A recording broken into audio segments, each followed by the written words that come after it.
Hello and welcome to Everything April YouTube channel. In today's tutorial, I will be showing you how to cut a female shirt with collar.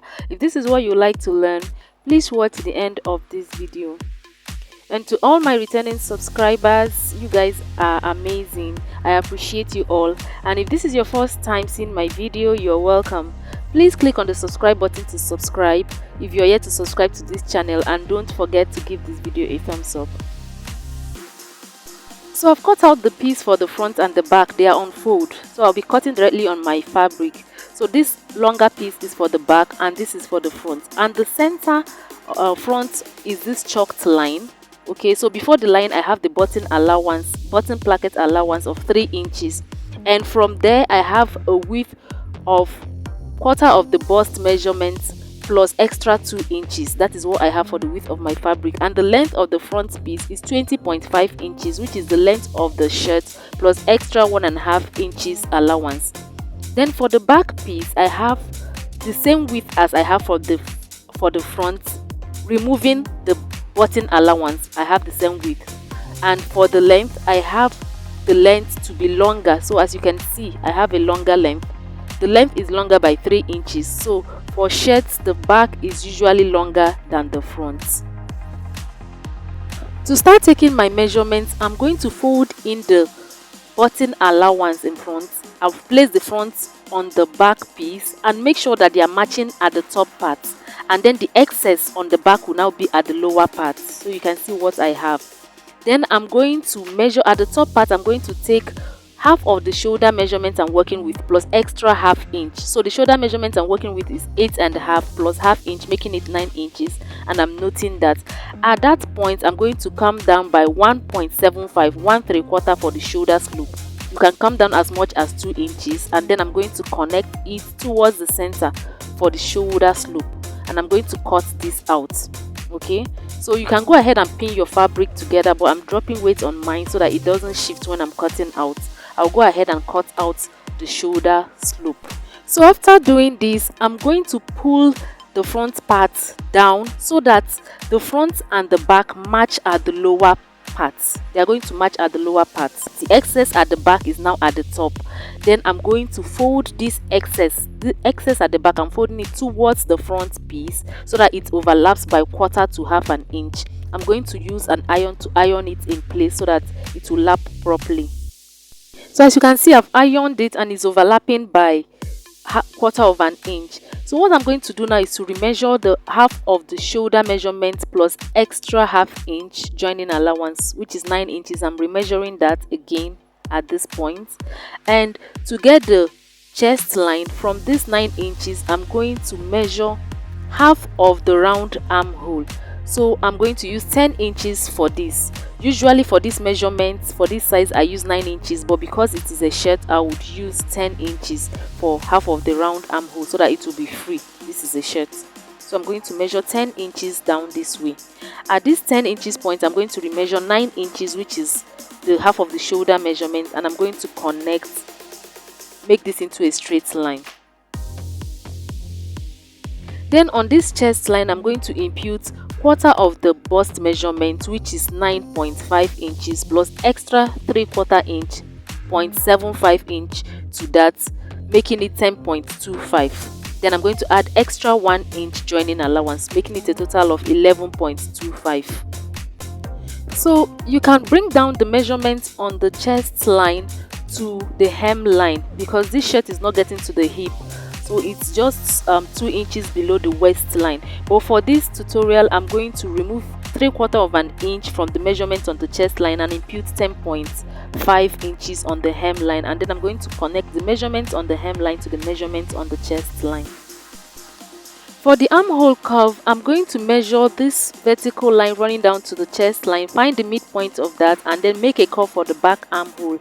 And for the front armhole, I'm going to come in by ½ inch and also make a curve, just like we do for our basic bodice pattern. Then for the neckline, I'm going to take a neck width of 2.5 inches. This should work fine for almost everybody, except if you're on a very big size, which you can use up to 3 inches of neck width. And for the neck depth, I'm going to measure from this top, I'm going to come down by 3.5 inches, and then I'm going to make my curve. 3.5 inches, so I'm going to make a curve this way. From that 3.5 inch, I'm going to make a curve for the front neckline. Just come in from the angle there, come out by 1 inch, and then make a curve. Then I'm going to still continue that curve to the back part, to this folded part. So at this angle here where I measured the neck width, you just come inward by 1/2 inch, and from there you make your curve towards the other part. So after that, I'm just going to cut this out. I'm going to cut out the unwanted parts. While cutting, I'm going to cut the back armhole first. And then to cut the neckline, please watch closely. I'm going to lift up the front piece and cut only the front piece for the neckline. You see how I'm cutting it, not the two of them joined together.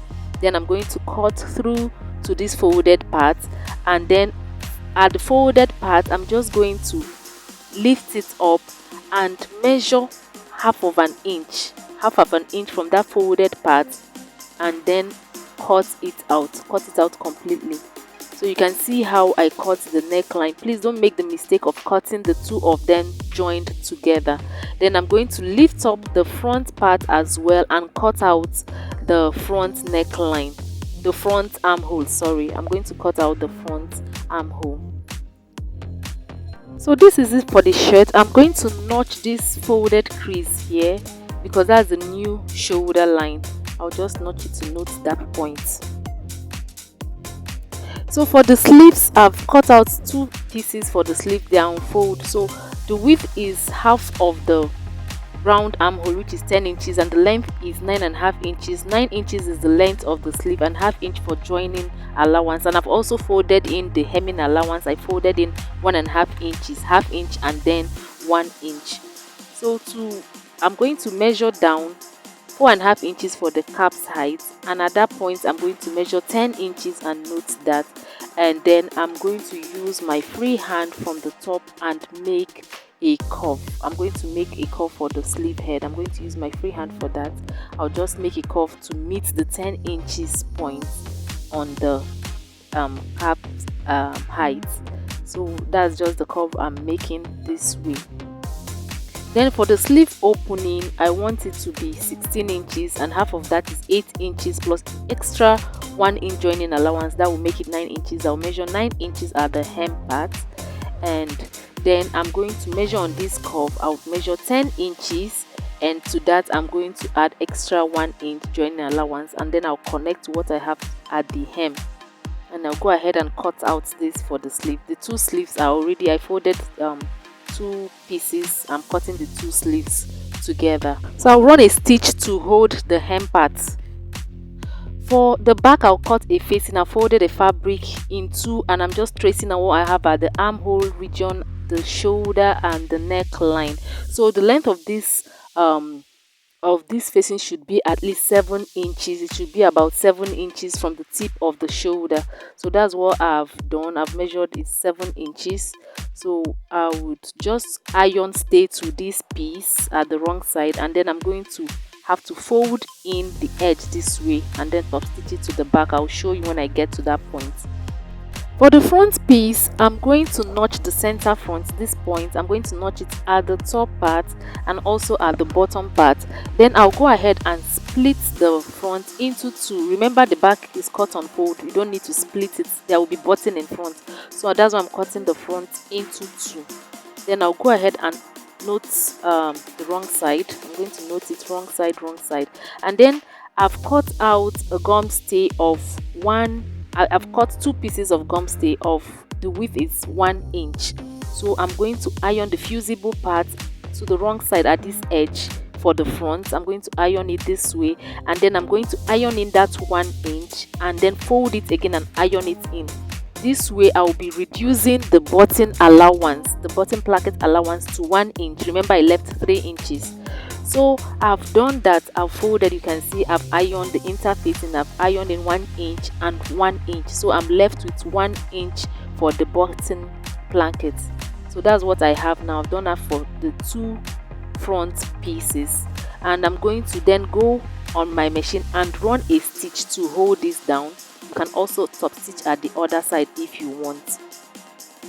So after doing that, this is what I have. So I'm going to bring the back part. This is the back piece, and this is the facing.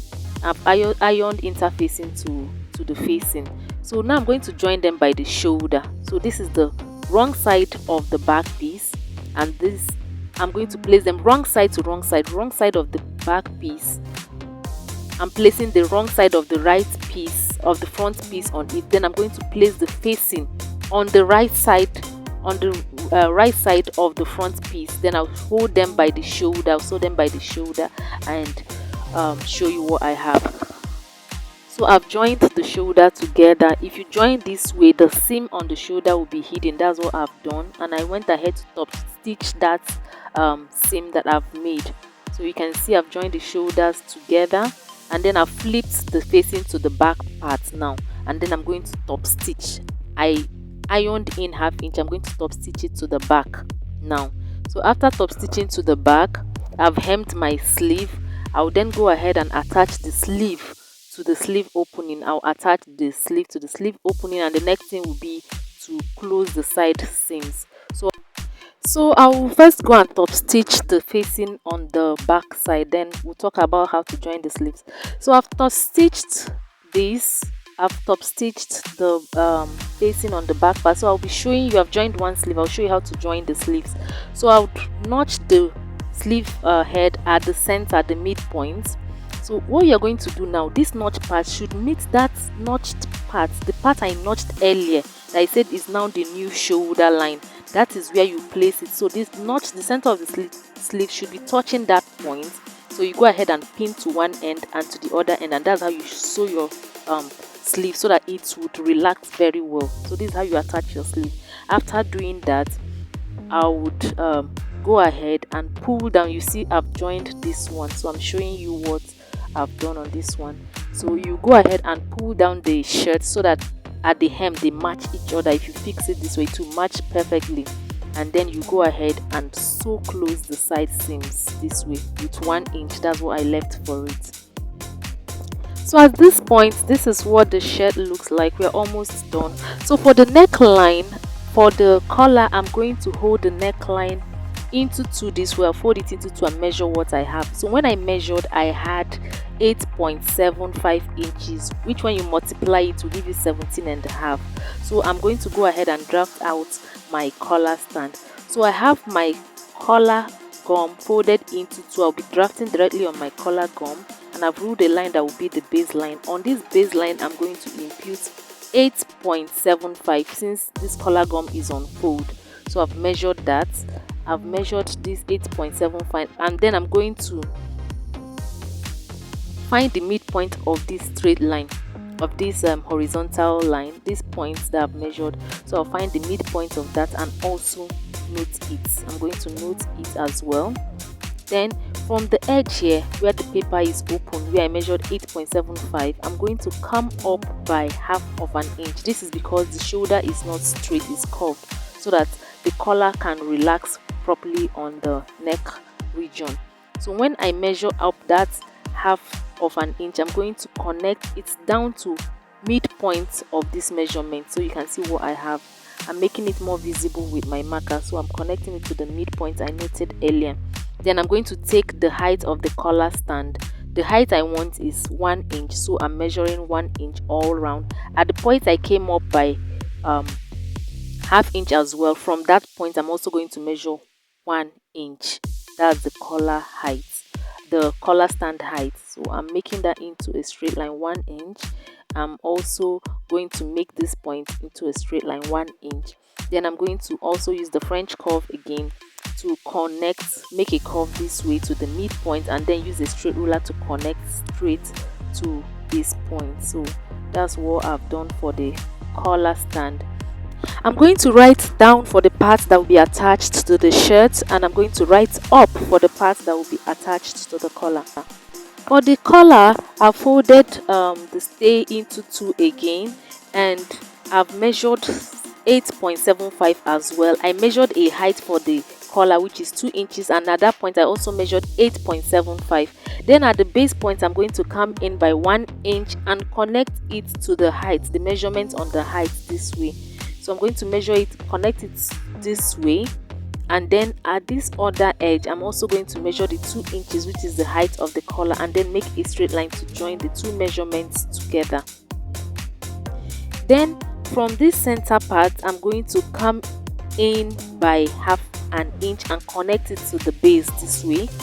Then I'll go ahead and cut out. The collar is already ready. I'll cut this out, and then I'm going to open it up after cutting it out and iron it on the fabric. I'm going to iron it on the wrong side of my fabric and then cut out the collar with ½ inch allowance all round.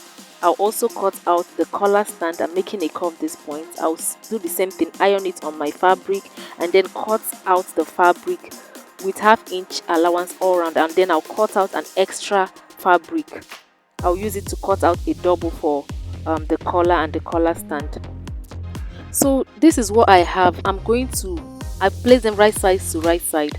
I'm going to sew this way to this way. I'll turn it out and iron properly.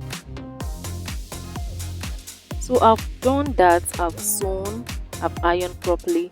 I'm going to attach it to the collar stand. So I'll find the midpoint and notch it, and I've also notched the midpoint for the collar stand as well. So I'll place the right side of the collar stand without the stay this way, and then I'm going to place the collar on it. The side without a stay is touching the side without a stay for the collar stand. Then the side, I'm going to place the other part of the collar stand this way, and then I'm going to sew the three of them together this way to this way. So I've sewn them together. You see what I have at this point. The next thing will be to attach the collar now to the neckline of the shirt. So I'm going to fold them together again, notch the midpoint. I'm also going to notch the midpoint of the shirt. I'll fold together and notch the midpoint. So I'm going to attach it from the right side of the shirt. So I'm attaching the part without the stay first. I'm going to pin the midpoint to midpoint and then pin to one end of the neckline and then to the other end and sew them together. After the first stitch, and I'm going to then fold in this other part, the other end, and then use this to cover up the first stitch I've made. Then I'm going to go ahead and top stitch to cover the first stitch. And this brings us to the end of this beautiful tutorial. I really hope you enjoyed watching this. Please don't forget to give this video a thumbs up.